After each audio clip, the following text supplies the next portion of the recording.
All right, picture this.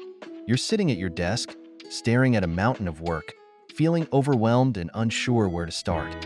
Sounds familiar, right? Well, let me introduce you to a game changer in the world of productivity, the Pomodoro technique.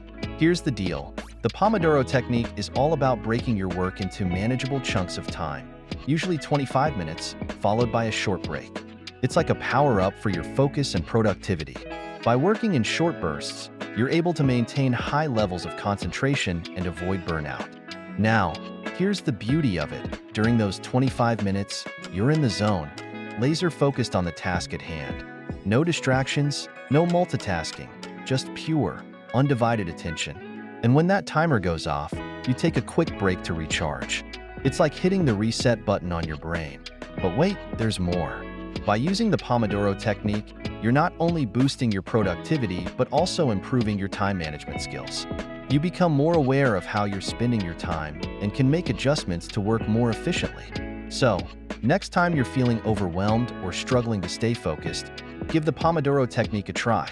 Trust me, it's a game changer. Work smarter, not harder. And remember, it's all about those short bursts of focused work that lead to big results.